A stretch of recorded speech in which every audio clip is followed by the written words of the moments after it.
Hello, welcome back. This is going to be as quick as I can. I got a lot of little videos in my camera now. In one of my last videos that I put out there for accidental thoughts of whatever, I mentioned the rock, and then I failed to put in the picture. I forgot to go back. I was just trying to get the video off my phone, and I was re-listening to it, and I'm like, oh crap, I mentioned the split rock and there's no picture there. So yeah, almost funny, but there is a long story, and it's all on YouTube. All this stuff is still out there. It's free to watch, free to learn, free to experience through the eyes of others. People have gone out there, made the trek. You can drive up to that area. It's still there from what I understand at this moment. They've been trying, Saudi Arabia has been trying to make that area into some sort of shopping area. It's in the middle of nowhere. Ron Wyatt may have been the first person, maybe, to find all this stuff.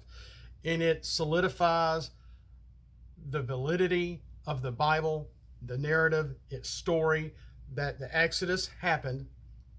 A lot of people want to say, oh, well, we can't do this. There's a lot of archaeology,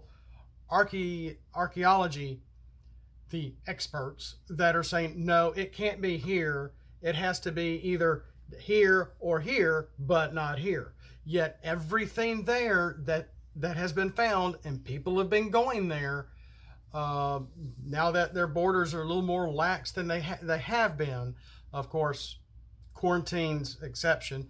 The current environment is a bit of an exception right now, but there's tons of stuff out there. And so I have pulled, these are just still pictures. I don't do video. Here's the rock, the split rock. And I meant to go through this fairly succinctly and logically in somewhat of an order with the story, but I just don't have time. I just don't have time to do that. So here's the split rock that when they were stuck in the desert, the Jews were stuck in the desert. They had just crossed the Red Sea, the whatever tributary that, and there's some very possible. I mean, I've seen current people, Wyatt, dove and found stuff decades ago. People are still diving and finding this stuff and looking like they're not supposed to touch it. They're not supposed to bring it up. So we almost have no no concrete something in hand to say this is coralized gold, or this is coralized whatever, chariots and parts of it. There's just stuff strewn all over in that area of that sea between the Nuweiba and the other point. And so let's start right there.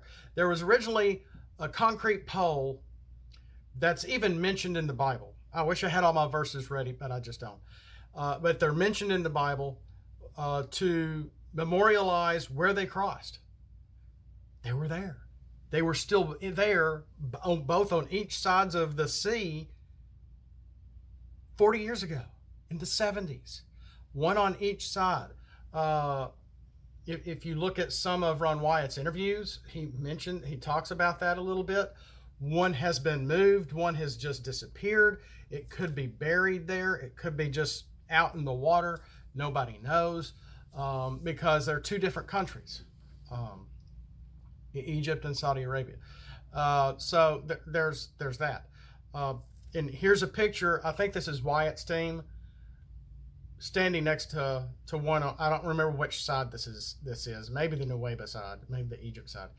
And I mean, you can look on Google Maps even and see the little path between the mountains where it comes out, and it does this. I forget the Nuweiba something.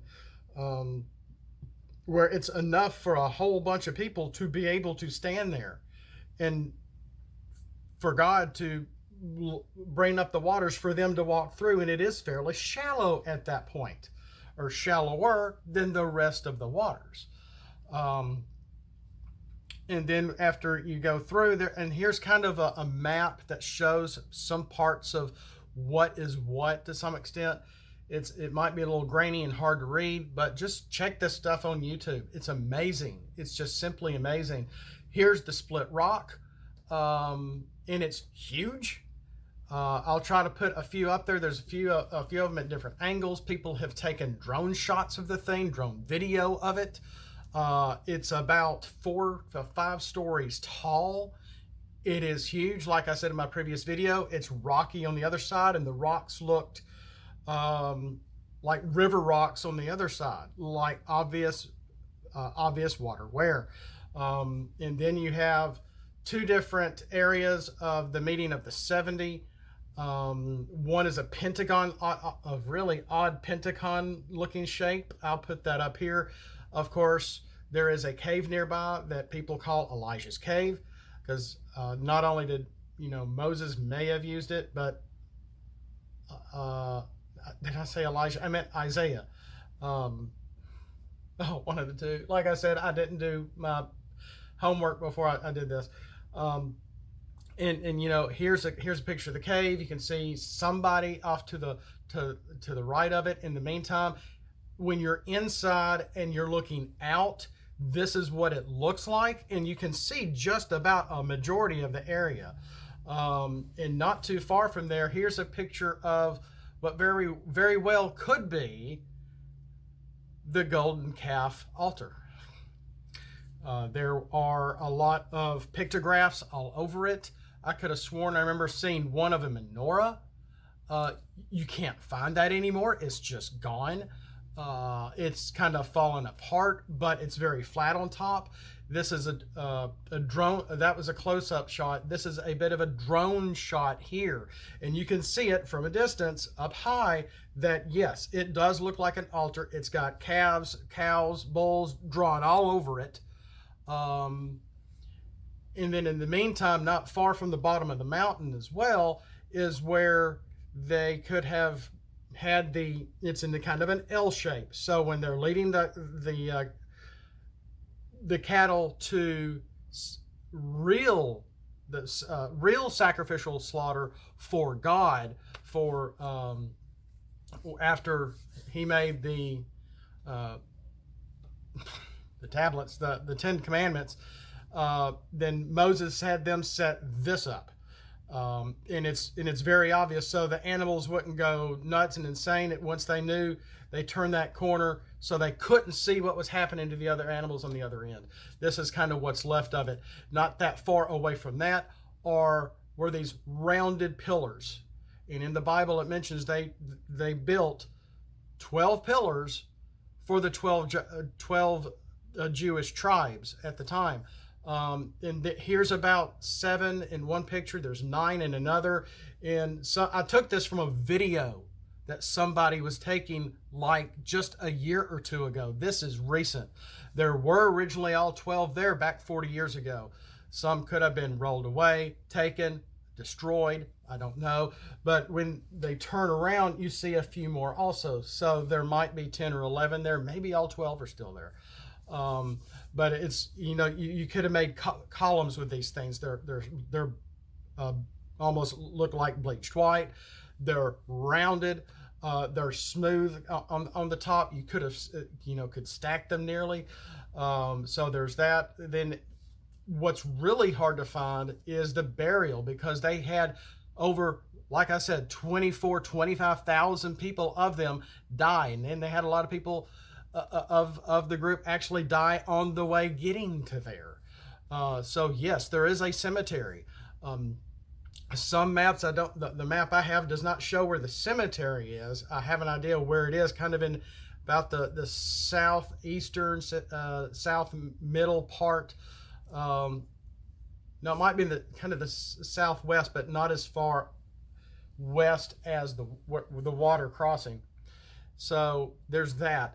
And this is a pit, and you can see where many stones are sticking straight up like markers. And from what I understood years ago, probably before they were stopped, they did find bones, they did find skeletons. And apparently, and originally, when Ron Wyatt and he got in trouble with he and his sons going over there and were imprisoned and almost on the verge of almost torture. And you can hear his sons being interviewed talking about that as well, from about 10-15 years ago. Miss Wyatt Chandler, I forgot her name. She still keeps this stuff up. She is still on fire for Christ, still on fire to let people know this is real, this is there. We still have stuff that validates the Old Testament. It wasn't a myth, it's not a legend, it happened. As well as when you look at the mountain, Jebel El Lawz, I think, something to that effect. It's a mountain. It's about the highest mountain peak there, I think, and it's black on the top. It's just black, which almost it could explain the fire, the cloud coming down. Moses being up there for 40 days. The people down below getting restless. They could see it was just, a mess on top of the mountain with the glory of God, and waiting on Noah to come back. They didn't think he was going to come back. They did the calf altar. Aaron kind of let it go, apparently. Really interesting stuff, but like the mountaintop itself was burned. So there's that. I've got a lot more pictures. I'll put some kind of up here for y'all, but this stuff happened. This stuff is real. The cave, the animal pens for sacrifice, the golden calf altar. You know what I mean. The mountain itself, where the 10 Commandments could very well have been created twice, if you read the Bible, not just once, but twice. The pillars, and there's even an area where a possible path where Moses had actually gone up the one side of the mountain for prayer. Like I said, there's 2 alternative sites for the meeting of the 70 for the elders. Just interesting stuff.